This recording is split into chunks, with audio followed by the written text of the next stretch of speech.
যখন আপনার বেতন প্রতি মাসে ব্যাংকে গিয়ে শুধুমাত্র একটি সংখ্যা হয়ে থাকে এবং আপনি মাসের খরচ মেটানোর পরেও অর্থের অভাব অনুভব করেন, তখন আপনি বুঝতে পারেন যে আপনি সত্যিই সম্পদ তৈরি করছেন কিনা।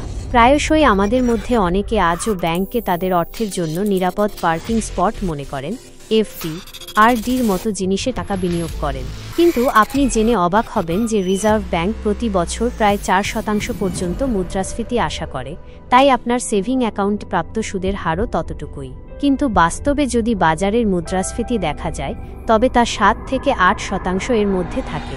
অর্থাৎ ব্যাংক থেকে আপনি পেলেন 4 টাকা, কিন্তু আসলে খরচ করার সময় জিনিসের মূল্য ছিল 8 টাকা। তাহলে বলুন, প্রকৃত অর্থে আপনার টাকা বাড়ল না আরও কমে গেল? এবং আজকের তারিখে যে হারে রুপি ডলারের তুলনায় কমে যাচ্ছে, আর রপ্তানি পণ্যের দাম দিন দিন বাড়ছে, যার প্রভাব কেবল সাধারণ মানুষের পকেটে পড়ে। না সরকার এই জিনিসটা নিয়ন্ত্রণ করতে পারে, না ব্যাংকগুলো।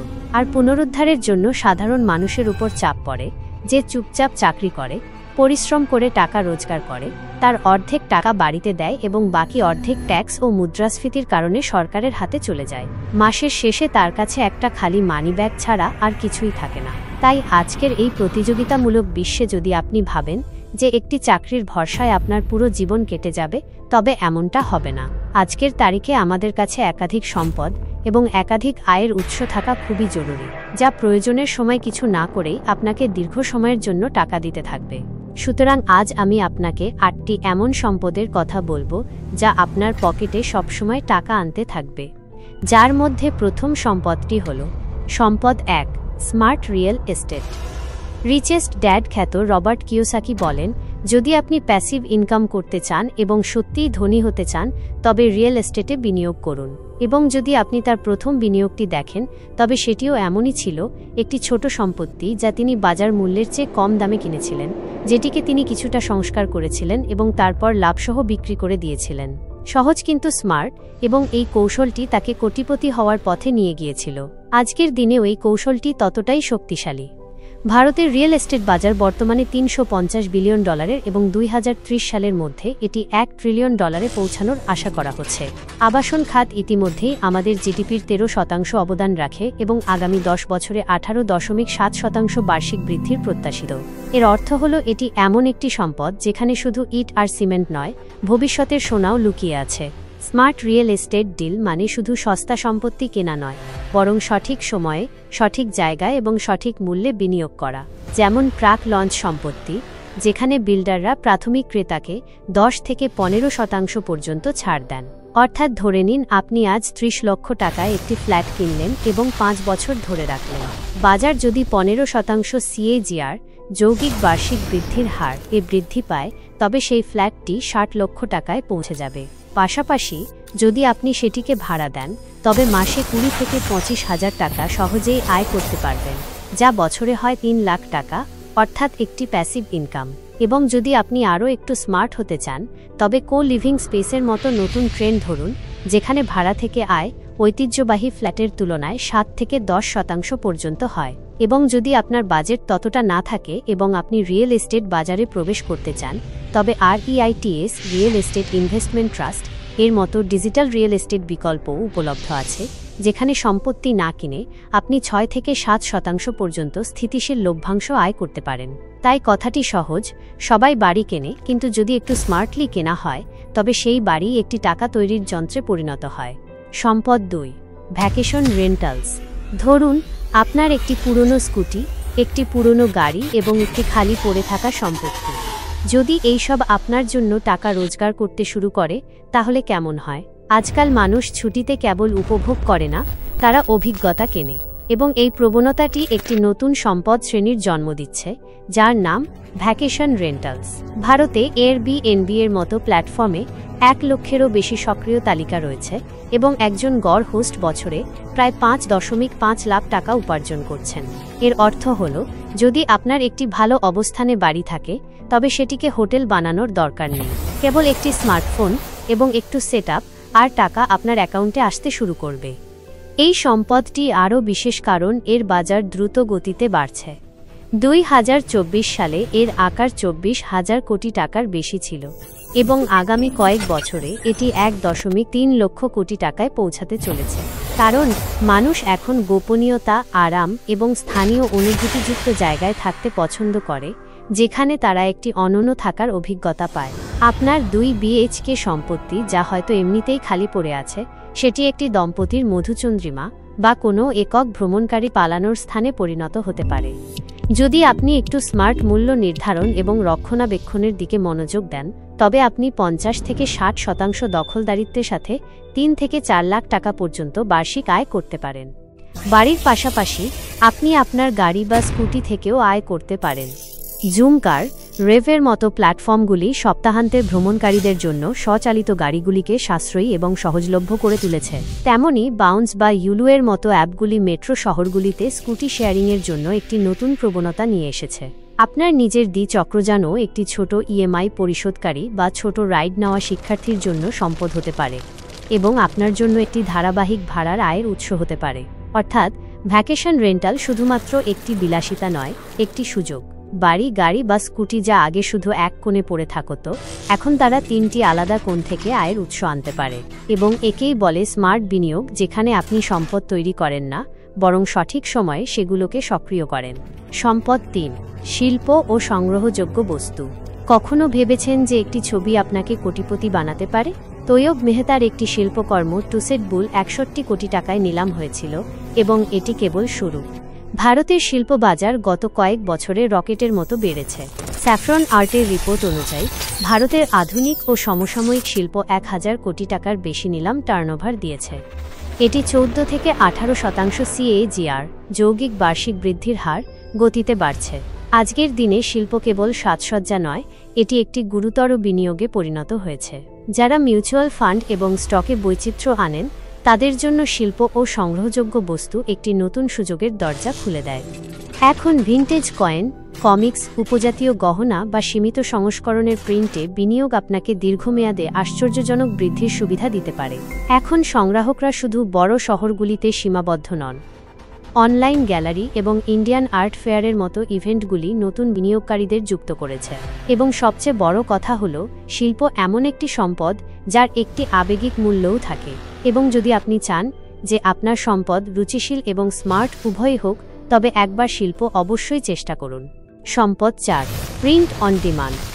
এটি শুধুমাত্র একটি সম্পদ নয়, এটি একটি ব্যবসায়িক ধারণা যার নাম প্রিন্ট অন ডিমান্ড পরিষেবা। আজকাল কাস্টমাইজেশনের যুগ চলছে। প্রত্যেককেই পোশাক হোক বা অন্য কোনো আনুষঙ্গিক, সবকিছু কাস্টমাইজ করা প্রয়োজন। এমনকি উপহারও কাস্টমাইজ করা হচ্ছে। এমন পরিস্থিতিতে যদি আপনার ভালো ডিজাইনিং এবং প্রিন্টিং দক্ষতা থাকে, তবে আপনি মানুষের চাহিদা অনুযায়ী তাদের পোশাক বা আনুষঙ্গিকে প্রিন্টিং পরিষেবা দিতে পারেন। আমাদের সবারই কোথাও না কোথাও আমাদের মূল কাজের পাশাপাশি একটি প্যাশন থাকে, কিন্তু প্রায়শই মানুষ সেই প্যাশনে কাজ করতে পারে না। কিন্তু ডিজাইনিং এবং আর্টই একমাত্র এমন ক্ষেত্র যেখানে কাজ করে আপনি একটি ব্র্যান্ডও তৈরি করতে পারেন। এর জন্য আপনাকে কিছু ডিজাইন এবং পোর্টফোলিও তৈরি করতে হবে। ইনস্টাগ্রাম পেজের মাধ্যমে আপনি মানুষের কাছে পৌঁছাতে পারেন, আপনার দক্ষতা প্রদর্শন করতে পারেন, এবং এতে আপনি আপনার একটি প্রিন্টিং ডিজাইনের জন্য 500 থেকে 1500 টাকা পর্যন্ত প্রাথমিকভাবে চার্জ করতে পারেন। এবং যখন আপনি অর্ডার পেতে শুরু করবেন, একটু টাকা আসা শুরু হয়ে যাবে, আপনি বিভিন্ন পোশাক ব্র্যান্ডের সাথে সহযোগিতা করতে পারেন। কারণ এই জেন জেড যুগে প্রতিটি ব্র্যান্ড কাস্টমাইজড পোশাক এবং পণ্যের দিকে ঝুঁকছে। সুতরাং প্রিন্টিং এবং বিক্রয় আরও ভালো। এবং যদি আপনি অল্প বয়সে কিছু দীর্ঘমেয়াদী করার কথা ভাবছেন, তবে ভারতে এটি আপনার সবচেয়ে বড় সম্পদ প্রমাণিত হতে পারে। সম্পদ 5, চূড়ান্ত সম্পদ, স্টক এবং মিউচুয়াল ফান্ড। দেখুন, আজকের যুগে সবচেয়ে বড় সত্য হল যে যদি আপনি শুধুমাত্র একটি আয়ের উৎসের ওপর সারা জীবন নির্ভর করেন, তবে শেষ পর্যন্ত আপনাকে অনেক ক্ষতিপূরণ দিতে হবে। তাই শুধু টাকা উপার্জন করা, চাকরি করা এবং সংসার চালানোই চূড়ান্ত লক্ষ্য হওয়া উচিত নয়, বরং আপনাকে এমন সম্পদে বিনিয়োগ করা উচিত যা আপনাকে দীর্ঘমেয়াদী সুবিধা দিতে পারে। স্টক এবং ইন্ডেক্স ফান্ডের মাধ্যমে এটি সম্ভব। রাহুল, যিনি 2015 সালে কাজের সূত্রে দিল্লি থেকে বোরে স্থানান্তরিত হয়েছিলেন, যতক্ষণ তার পরিবারের সাথে থাকতেন সবকিছু ঠিকঠাক চলত, তার টাকাও বাঁচত এবং মোটামুটি মজা করতেন। কিন্তু বোরে যাওয়ার পর সে এই সুযোগটি পেল না। তার টাকা ফুরিয়ে যেতে লাগলো। তাই সে সিদ্ধান্ত নিল যে প্রতি মাসে তার আয়ের থেকে 10,000 টাকা এসআইপির সিস্টেমেটিক ইনভেস্টমেন্ট প্ল্যান মাধ্যমে ইন্ডেক্স ফান্ডে বিনিয়োগ করবে। কারণ সে জানত যে যদি তার কাছে টাকা থাকে তবে কোনো না কোনোভাবে তা খরচ হয়ে যাবে। তাই সে বিনিয়োগ করার সিদ্ধান্ত নিল। এর সাথে সে সিদ্ধান্ত নিল যে সে প্রতি বছর তার বিনিয়োগকে 10% বৃদ্ধি করবে, অর্থাৎ স্টেপ আপ এসআইপি করে। 10 বছর পর আপনি দেখতেই পাচ্ছেন তার কাছে 32,69,000 টাকার সম্পদ জমেছে।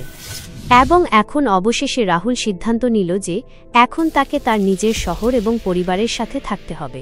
তাই সে আরও 10 বছর দিল্লিতে এসে কাজ করল এবং বিনিয়োগকে না ছুঁয়েই সে কাজ করতে থাকল এবং বিনিয়োগ করতে থাকল। এবং 20 বছর পর রাহুলের সেই পরিমাণ অর্জন হল যা একজন সাধারণ মধ্যবিত্ত কেবল স্বপ্নই দেখে, অর্থাৎ 1.86 কোটি টাকা। এই পরিমাণ টাকা আপনাকে আর্থিকভাবে স্বাধীন করার জন্য যথেষ্ট। এবং স্টক এবং ইন্ডেক্স ফান্ডে বিনিয়োগ করার সবচেয়ে বড় সুবিধা হল এর জন্য আপনাকে কোনো অতিরিক্ত পরিশ্রম করার দরকার পড়ে না। ফোর্থ, এবং ইন্ডেক্স ফান্ডে বিনিয়োগ করে আপনি দেশের শীর্ষস্থানীয় কোম্পানিগুলিতে টাকা লাগান, যা দেশের সাথে সবসময় বৃদ্ধি পেতে থাকে। তাই আপনার ক্ষতির সম্ভাবনাও খুব কম হয়ে যায়। সম্পদ 6, ডিজিটাল সম্পদ তৈরি করুন। পরবর্তী সম্পদটি হল ডিজিটাল সম্পদ, অর্থাৎ এমন একটি সম্পদ যা সঠিক কৌশলের সাথে তৈরি করা হলে সারা জীবন ধরে টাকা উপার্জন করতে পারে। জয়পুরের নেহা শর্মা একজন সাধারণ গণিত শিক্ষক ছিলেন যিনি তার শ্রেণীকক্ষের শিক্ষাকে একটি অনলাইন কোর্সে রূপান্তরিত করেছিলেন। মাত্র 5,000 টাকা প্রাথমিক বিনিয়োগ করেছিলেন, একটি মৌলিক হোম স্টুডিও সেটআপ তৈরি করেছিলেন এবং 10টি মডিউল রেকর্ড করে ইউডেমিতে চালু করেছিলেন। 2,000 টাকার কোর্স মূল্যে প্রথম 6 মাসে 700টি এনরোলমেন্ট পাওয়া গেল। মোট 14 লাখ টাকা রাজস্ব পাওয়া গেল, যার ফলে প্ল্যাটফর্ম ফি কাটার পর 8.5 লাখ টাকা নেহার অ্যাকাউন্টে জমা পড়ল। এখন তার কোর্স প্রতি কোয়ার্টারে 2 লাখ টাকা পর্যন্ত প্যাসিভ ইনকাম দিচ্ছে। এটি শুধু একটি উদাহরণ নয়, এটি ভারতের পরিবর্তনশীল ডিজিটাল ল্যান্ডস্কেপের একটি স্ন্যাপশট। 2024 সালে ভারতের ই-লার্নিং বাজার $8.2 বিলিয়ন পৌঁছেছে এবং 2033 সালের মধ্যে এটি $22.6 বিলিয়ন পৌঁছাতে চলেছে। এর অর্থ হল প্রতিদিন নতুন শিক্ষার্থী ডিজিটাল প্ল্যাটফর্মে যোগদান করছে, নতুন নির্মাতারা তাদের ডিজিটাল পণ্য বিক্রি করছে। কোর্সের পাশাপাশি NFT নন ফাঞ্জিবল টোকেন এর মতো নতুন ডিজিটাল সম্পদও বাজারে দ্রুতগতিতে উঠে আসছে। আজকের যুগে ডিজিটাল সম্পদ তৈরি করা কেবল একটি পার্শ্ব ব্যবসা নয়, বরং একটি স্মার্ট সম্পদ তৈরির মডেল। আপনি কোর্স তৈরি করুন, ইবুক লিখুন বা যাই করুন না কেন, একবার পরিশ্রম করে তৈরি করা এই সম্পদটি প্রতিবার আয় তৈরি করে দেবে। সম্পদ 7, পেটেন্ট এবং ট্রেডমার্ক।